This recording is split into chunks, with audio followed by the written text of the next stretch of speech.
It was late at night on May 14th, 2008, when a young college student named Brandon Swanson was driving home through the quiet rural roads of Minnesota, a place where the darkness stretches endlessly and the silence feels heavier than usual.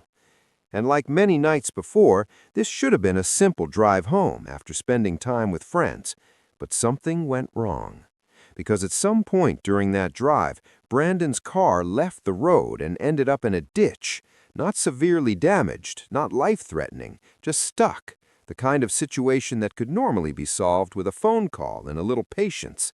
And that is exactly what he did, because Brandon called his parents, calmly explaining what had happened, telling them he wasn't hurt, telling them he just needed help finding his way.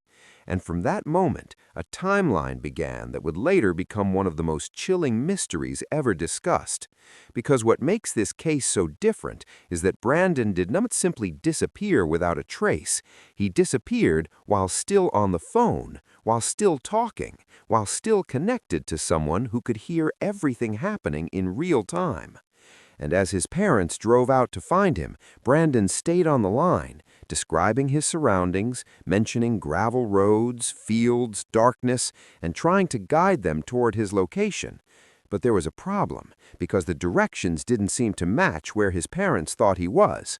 And as minutes turned into longer stretches of confusion, it became clear that something wasn't lining up, something wasn't right. And yet Brandon remained calm, even as he decided to leave his car and start walking, believing he could reach nearby lights he thought belonged to a town. And as he walked, still talking to his father on the phone, the conversation continued, normal in tone, steady, until the moment that would change everything. Because suddenly, without warning, Brandon said a single word, "Oh," and the call went silent. No crash, no scream, no explanation, just that one word, followed by nothing. And when his father called back, there was no answer. And that moment, that exact second, became the center of a mystery that has never been solved. Because from that point forward, Brandon Swanson was gone.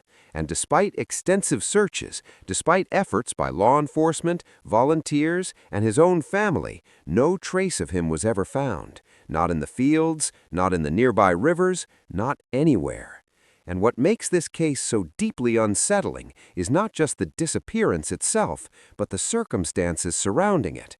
The fact that he was on the phone, the fact that someone heard his final moment in real time, the fact that there was no clear indication of what happened.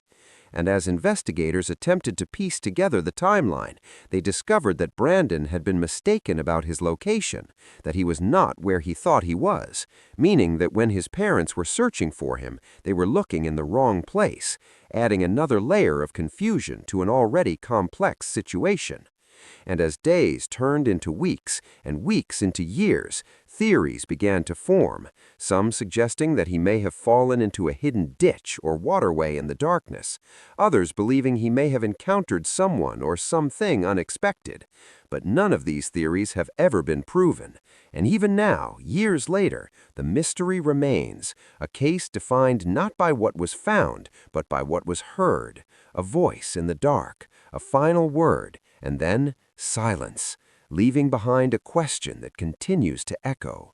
What happened in that moment, and why has no answer ever been found?